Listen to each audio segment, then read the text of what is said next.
Hello, I am joined with Karis Taylor today. Would you like to introduce yourself to anyone who might not be familiar with you?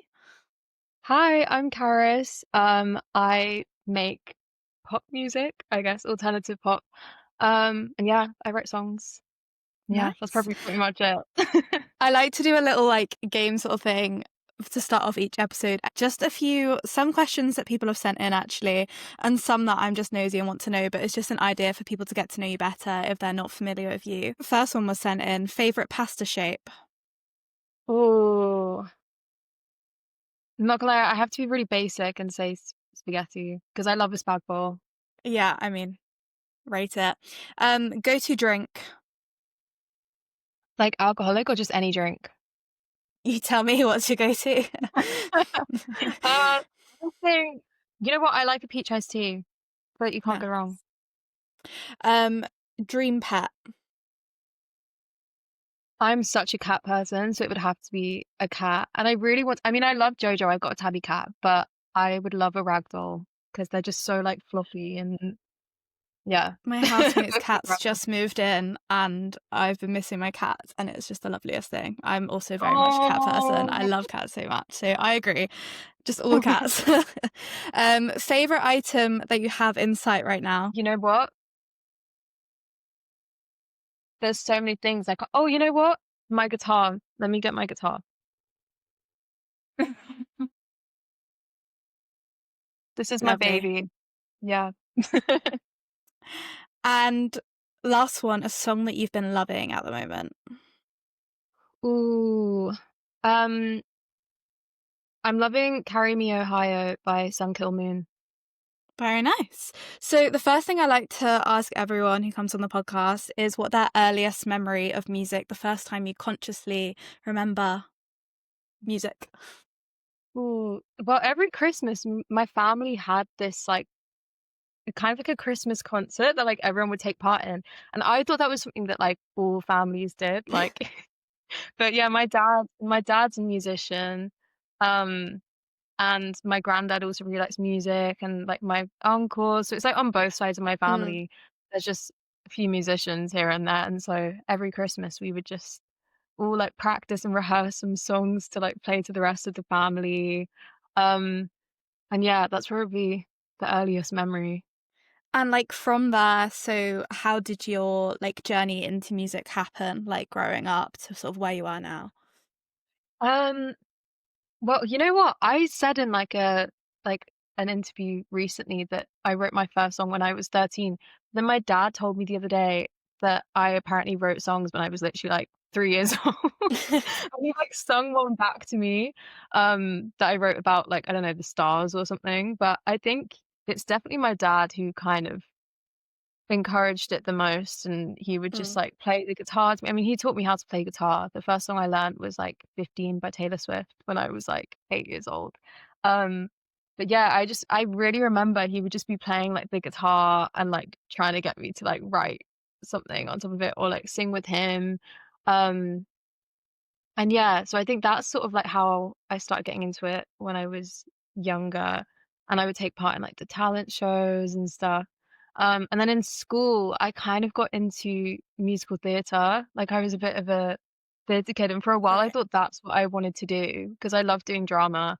Um, and I remember having to make the decision when I was like applying for colleges, like whether I wanted to do music or musical theatre. But I decided that I wanted to write my own songs and play them, and I don't know, now I can't really see myself doing anything else. So yeah, went to ACM in Guildford, which was an experience. And, yeah, I think after that, I took part in a program called In the Loop, which is really, really did you take part in The Loop, or am I Yeah, I think I'm just doing my last one now. Yeah. Oh, nice. Yeah, it's so, so good, Yeah, honestly, I really think good.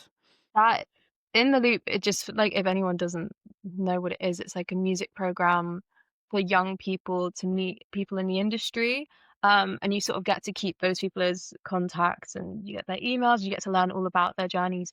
But yeah, I basically was on the first series of that, and I met so many people through it, and it's kind of the butterfly effect of, like, everyone I've ever met now. Like that's how I met Seth, who I did my EP with. And that's how I met Rachel, my manager. Like it's a bit Very crazy. cool. Yeah. Yeah. And what would you say are some like musical influences? So maybe both when you were like growing up, but also things that you really use now, both like sonically, lyrically, like production references. Like what do you go for? Mm. Um, I mean, I feel like I have to mention Taylor Swift because she's just always been an inspiration to me. Like, I mean, I think she's like her songs were like all I would listen to growing up. And so I think that definitely reflects in my music. And like all like the pop girlies like at the moment, like Sabrina Carpenter, Gracie Abrams. But then also I love indie music and like Sam Fender. I love the 1975. And I'm seeing Spacey Jane in a couple days. And I think they're really, really cool. And I think lyrically they're amazing. Like Booster Seat is one of my favorite songs of all time. Um, but yeah, I love Jack Antonoff's production as well. I think it's really cool how he takes a bit of each artist and like sort of makes it really unique to them every time Mm. he produces for someone. And your EP Favorite Feeling came out just last month, which it feels like it was like ages ago. I don't know if that's just I me, maybe it know. wasn't to you, but like I was checking the calendar. I was like, no, it was last month, which is like Yeah, crazy. I feel like so much time has gone since then.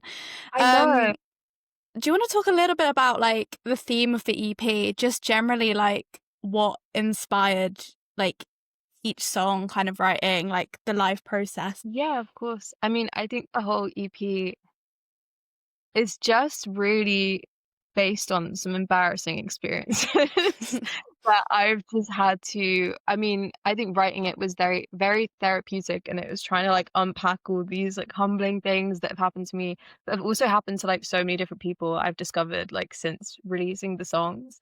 Um, so it sort of varies from, like, a friendship breakup to, like, realizing someone you like and are going on dates with is actually in love with someone else. You might be a rebound. Um, and I don't know, having a crush on someone who unreciprocated feelings, there's just so many different um topics covered that are just all kind of embarrassing to feel. Um, I've actually like forgotten the rest of the question. Do you ask me to like expand anything else? Yeah, just sort of about like what inspired, which I guess you kind of covered, but I'll ask sort of a follow up from that. So, how would you say that like you tend to write? Are you someone who needs to like sit down in a session and write with other people? Are you someone that sort of does little bits as you go? Do you tend to write quite quickly? Is it sort of a lengthy process? How does that work for you? In particular, of the songs on the EP. It changed with every single one, actually. I can, like, go in order because Sure. Crowded House was definitely the easiest song to write. I think we had that whole song written in one session, like, within, like, a couple hours, um, which was really funny because me and Seth, like, it was one of our first sessions back with each other for ages because Seth was, like, my first ever writing session. This is Seth Mm. Tackberry, by the way, like, to full name. Um, he's insane. But yeah, we basically got in the studio after a long time of not seeing each other, and we had a really long, like, therapy session slash catch up. Um, and we just kind of got on the topic of, I don't know, I guess, like, dating experiences and like, we both have had these experiences of, like, really liking someone and, like, maybe they don't feel the same way. And, yeah, basically that song just sort of came from it, and, um, it came out really quickly. I think he just started playing this guitar riff, um, and I think the chorus melody was the first thing that, like, came to us, like, the whole, "I don't wait till Yeah. there's no rain." And yeah, I can't even really explain it any more than that. It just like spilled out of us like completely. And we had a demo by the end of the day that basically is the same as the finished song, just like less polished, I guess. Um, but yeah, no, that was definitely my favorite one to write. And then what's the next one? Blurry. Um, I started writing Blurry when I was like, I think I was 17 when I started writing So that. crazy difference. exactly. So that one was quite like recent, and then like that one came from like when I was 17, and it was about a friendship breakup that like when I think about it now, like it doesn't this song isn't about that, but that's what it was originally about. And I took it into a writing session with Alex O'Shaughnessy, who was like a really good writer. Um and yeah, we basically just we were chatting about the I like to have like a big chat is what I figured out Mm. when I'm writing with someone else. Just like unpacking the song, and then I think it just naturally tends to flow out. Um but yeah, we basically had another like big therapy session. And that song I think came about in a couple sessions. So it was a bit longer, but yeah, I think I had the choruses, and then we just like filled in the gaps. But yeah, that was quite a fun one to write. And then what's the third one? Kiss Your Ex is really unserious. Um, Kiss Your Ex is about dating someone who is in love with their ex, and it's really obvious. And I wrote this one with David Boyden, and it was just like one of the funniest writing sessions of my life. Like he's just so funny, um, and came out with all like these witty lines, and it kind of just felt like making fun of the whole Yeah. situation. That's what I mean. It is always therapeutic because you can just Mm. find like I don't know the funny part of it. And yeah, I think that one we probably wrote in about I think I came in with like the chorus once again, and then we wrote the rest of it or like tweaked it a bit. Um, and then favorite feeling was really, really quick. I wrote that one with Amy Sargent, and I think the quickest ones come from like when you're really, really in that situation, like at the Yeah. time. Um, and yeah, I've just been really let down, and I was so in my head about it. And it literally just felt like writing a diary when I was writing that song. Um, and yeah, I think with that one, the lyrics are, I always look at the lyrics and I think like they're just so simple, but I think it's just exactly what I wanted to say. And that's why I wanted to make it the title track of the EP. But yeah. And did you know that like all of those songs were going to be making that EP? Um, I think so. Yeah. Like once I mean, Crowded House was the first one that I decided was definitely going to be put out. Um, Literally on the day of writing that, I messaged Seth and I was like, "This has to come out, like, I love it." Um, and then I think we kind of, like, brainstormed the rest of the songs, because I've got quite a lot of, like, demos of different songs and stuff, and so I guess we were kind of, like, using Crowded House as, like, the blueprint and, like, what songs would go with Crowded House. Um, Blurry came from going live on TikTok because people just requested it so much, and I don't know, that was one that, like, baffled me, like, so much when people started Yeah. connecting to that song because, like, when I write something I don't know, all my songs that I wrote around that time, I'm just like, "Oh, I hate them," because it just feels like so long ago, and I just think I can do so much better than that now, but for some reason, it really resonated with people, um, and so, yeah, we decided to put that one out.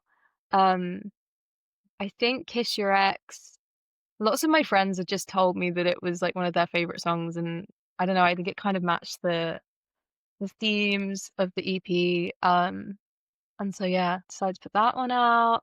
And then, I think favorite feeling was just I to be honest, I just really liked the name and, like, how therapeutic it was, like, writing it. It just felt right. And I think I always had, like, the title, like, Favorite Feeling EP, like, in mind for my first EP. So, that was just one where, for some reason, I just always knew it was gonna be on one of them. But yeah. Lovely. And you had great success, I'd say, of this EP. Many future pop plays, which is super cool. Do you want to talk about the first time you found out that you were getting played on future pop? Oh my god. I'm pretty sure I was on the train, I remember this. I was on the train, on the way to my manager's house. Um, I think we were just gonna have, like, a meeting day, and she texts me, and she's like, I can't wait to tell you, like, I'm so sorry that you're getting played on Radio 1." And I just literally I was on the phone, I was trying so hard to, like, hold it together, but I was literally, like, shaking, like, freaking out. And then as soon as I got service, I was trying to FaceTime my mum, and she wasn't picking up, and so I, like, texted her, and I was like, "Call me, call me, call me." Um, and then she FaceTimes me. I think actually, no, I FaceTimed my dad because she wasn't picking up. I FaceTimed my dad, and I was like, "Dad, like, I'm getting played on Radio 1." And he was like, "What? Like, how do you know? Like, are you sure?" And it was just You kind sure? of I was literally, like, crying. Um, yeah, I think my sisters thought that, like, it was, like, BBC introducing, because 'cause I've had a few, like, BBC Mm. introducing days, but, um, yeah, that's something that's literally been on my bucket list for so long. I actually called all my family. I'd also weird thing is, like, I packed these 2 little mini Prosecco bottles, like, in my bag, and I can't remember why, but I had them in my bag for some reason. I remember sending, like, a photo to my manager and, like, "We can celebrate with these," like, um so yeah, it was very, like, unexpected. I didn't think that I was gonna get that, like, at all. And yeah, I don't know. It's still bizarre to me. I just cried a lot. And then for it to happen again and again must have been, like, Oh crazy. yeah.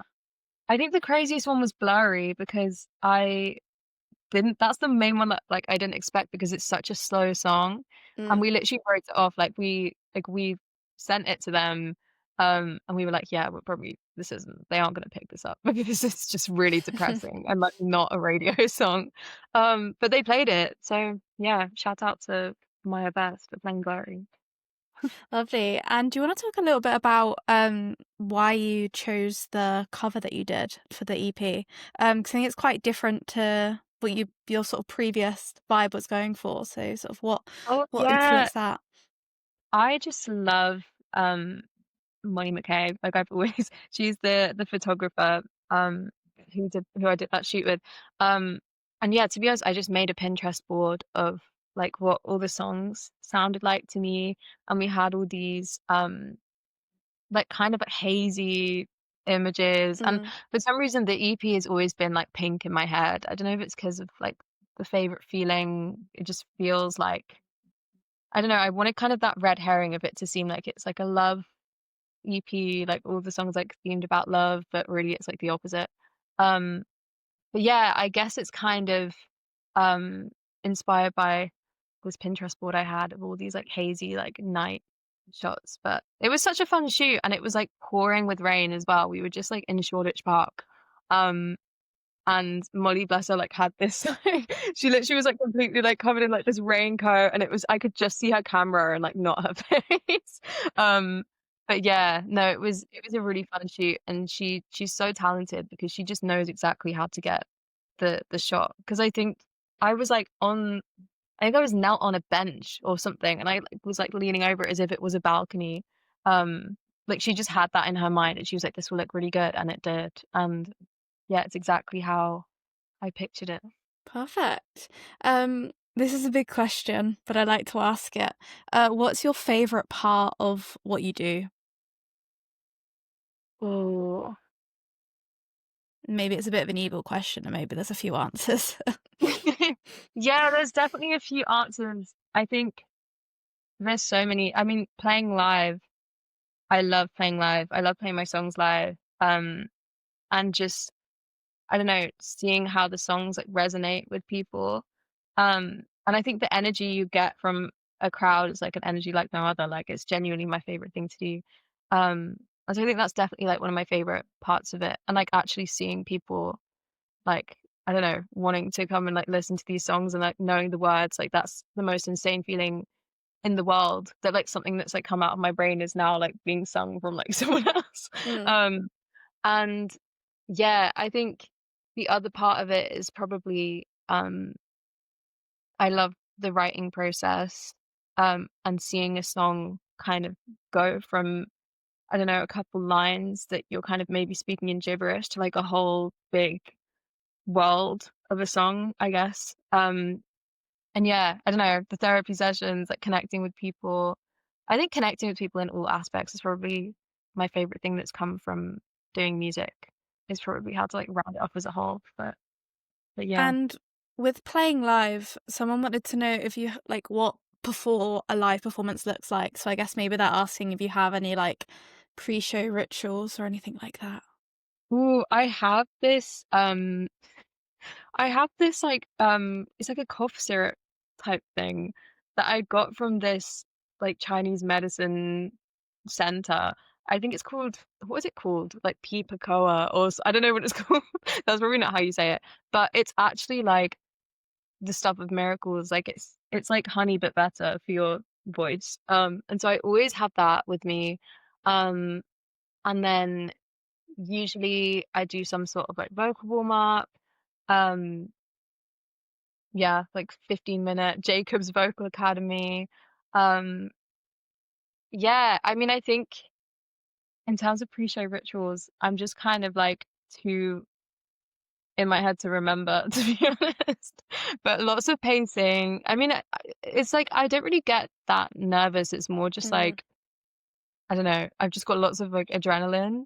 Um, and so I'm like always freaking out, like always. Do you But think your relationship with live performance has changed over the years at all, like as you have more experience, or do you think it's still quite similar? I've definitely gotten a lot less. I used to get really nervous, I think, and very worried about like messing up. And I mean, I still do. Like, I love how I was just like, oh yeah, I don't get nervous at all. Like, I still do like worry about like, I don't know, what if I like mess this note up? Like, what if I do this? But definitely a lot less. And I don't know, it's more, I feel more excited than nervous, whereas before I was definitely like, oh my God, like, what's everyone gonna think? Um, but yeah, I think that's definitely the thing that's improved the most. And I don't know, I guess also, um, just yeah, I think that allows me to be like more comfortable like while I'm on the stage, and it means that I can just sort of like, I don't know, feel more present like and in the moment. Um, but yeah. Also, I forgot to say about the rituals, album music. Very nice. There's definitely a pre-show ritual. And have you got a favorite like performance off your top of your head of one like that you've done so far? There was one that I did. I mean, the EP launch gig was definitely my favorite gig I've ever done so far. Um, I just remember like, because obviously it sold out and I didn't really picture it in my head, like what that would look like. And so when I went Mm. up the stairs, I thought it would just be like the seats were full. And then when I saw people stood at the back, I was just very like, and I think that gig, I was very like so overwhelmed that I just was like not the most like present I've ever been. Like it all feels like a blur to me now. Um, but I also think there's one gig in particular. I went on tour with Anika Kilkenny, around Ireland last year, and we played a show in Kilkenny, and it was definitely like one of the best gigs, loudest crowds. Irish crowds are always so loud and so down to sing. Um, and I think that was one of the first times that a crowd had like properly like sung along to a song I have called Yellow Line. Um, and yeah, I just remember, like, feeling so happy in that moment, like, it was amazing. And can you think of a like concert or gig that you've been to in which like was one of your favorites and a feeling that you might want to like emulate in the future with like a show that you do? Ooh. Oh, I think there's so many. I'm, like, trying to think about all the gigs I've been to. Um, I think the 1975 are always insane, um, when I've been to see them. You know, it's whenever, like, people have their lights out, like, in the crowd, like, that's definitely something I wanna experience. Because I think I saw the 1975 at the O2, and he was playing I Always Wanna Die Sometimes. Um, and that for me was, like, insane because I just remember seeing, like, everyone in the crowd, like, with their Yeah. torches, and yeah, I think that was incredible. I also went to the Eras tour, and that was insane. Um, and it was you know what? I saw, I don't know if you were at this, I saw Leanne Lawrence play, in Hackney recently, I wasn't. and No, I the wanted to energy be. in that honestly, the energy in that room, like, was insane. Like, it was so cool. So I'd love to play in, like, sort of a more intimate, like, venue. I mean, I say Yeah. intimate, For me, that's not intimate, but like, I I don't think know. that venue just has that feeling Yeah, actually. I it think feels like it feels very I've everything never I've been to seen that that, venue, yeah. but yeah, it does feel really intimate. So yeah, I'd love to experience that. But yeah. Do you have any dream venues, dream supports, both like long term and short term like goals? Ooh. Um, I mean, a bucket list one for me at the moment is Omira. I think is that how you say it? Omira? Yeah, Omira? Yeah. Omira. Um, I just think that's such a cute venue, and I'd love to play it. And then, like, another big one is the Royal Albert Hall. Um, I've actually always had that in, like, my head and, like, on a little vision board, like, I'd love to play there one day. And I think in terms of support, um, there's so many there's so many people who I'm just obsessed with. I'm obsessed with Holly Humberstone. I think she's insane.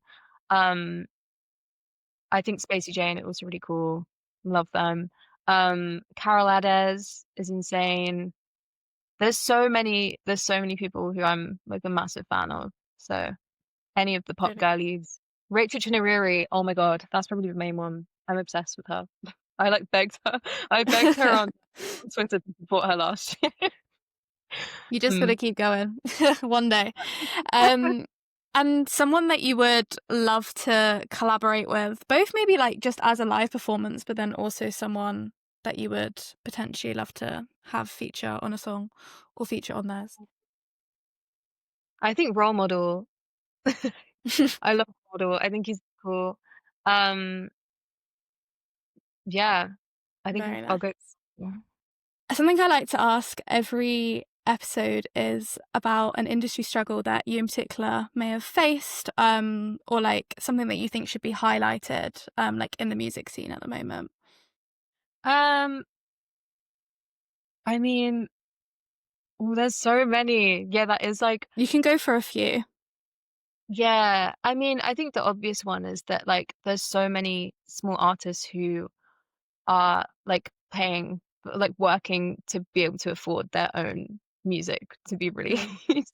Like, I think, I don't know, when you see people releasing a lot, you probably like some people might just assume that they've got like a label doing it for them. But I think the smaller artists are like taking on everything and doing like all those jobs themselves, I guess. And so I think that's one big one. And then I think also, I mean, Ray has like definitely like spoken about this a lot, like songwriters being paid because they get paid Yeah. like barely anything at the moment. And I think she's actually made such an impact because I'm pretty sure there's like laws being put into place Yeah. about. I saw her doing a lot of work on that, which was really Yeah, cool. exactly. So I think that's definitely a really good point to make and bring awareness to. And what's some advice that you would give to yourself, like however many years ago, when you first sort of considered that this was like, I guess when I suppose when you would like chose to go into songwriting instead of theatre, like what's some advice that you would have given to yourself then? Ooh, I think you can't worry about being cringe. Because I think, I mean, have you seen all those TikToks that are like everything's cringe till it's not? Yeah. And I think that actually speaks volumes because like there are so many. I mean, when you actually look at the edits of like those videos, because that's something that like a music artist who is like doing like what I want to be doing. I like met her a couple years ago, just like at a friend's birthday, and I was like chatting to her all about like I don't know, asking for like advice and stuff, and she was like so super nice and like so down to talk to me, and that's one of the main things that she said to me, and I really really like kept it in mind. And I don't know, because I think posting stuff like online every now and then I'm just like, oh my God, like my friends are gonna see this and it's really like embarrassing. But then also, I don't know, it's like what you have to do to like get where you want to be, and Yeah, it's really fun. And exactly.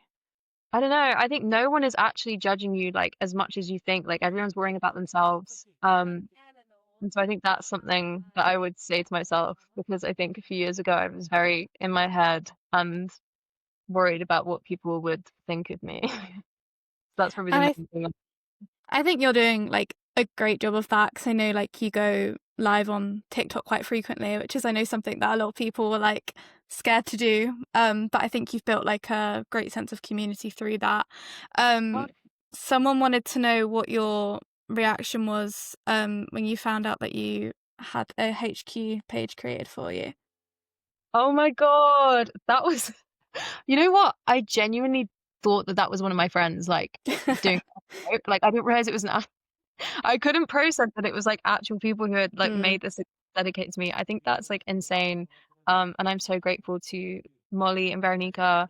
And it's like so lovely of them to like, I don't know, dedicate the time to, I don't know, updating people and like, I don't know, creating a community around my music.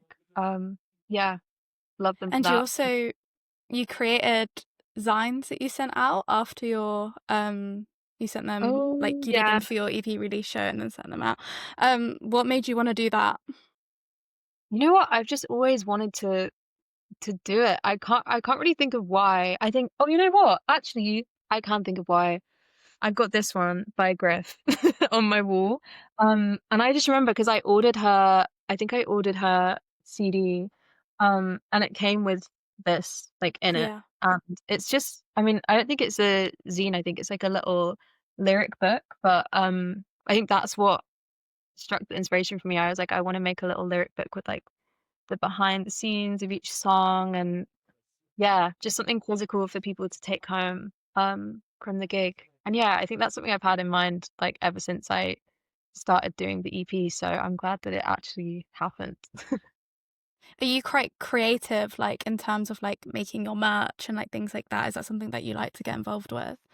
Oh, 100%. Like I think I'm a very visual person and so yeah, I think I love like art. I love Mm. designing things and so yeah, I just became a bit of an iPad kid and I bought mean, an super Apple. helpful. So Yeah, yeah. exactly. So yeah, Um, I love oh, and in terms of like the now, what is it that you're like either working towards, but also like dreaming of like doing? Like what's the direction that you're heading to? I'm really like hoping like dream wise to do as many gigs as possible because I just love playing live. I'm hoping to eventually be able to like support some people maybe. Um, but I think right now I'm just writing a lot and like recording a lot and planning what's next, which is really exciting. Um, and yeah, just trying to get my music out there as much as possible. Lovely. Would you like to tell everyone where they can find you on social media and then also on streaming platforms? Yeah, it's Karis Taylor, so it's like Paris with a K and then Taylor like Taylor Swift. And yeah, you can find me on all streaming platforms like Spotify, I don't know, Apple Music, Tidal. Um and yeah, same on Instagram. Lovely. Thank you so much for chatting with me today. It's been great to chat Thank with you you. for having me.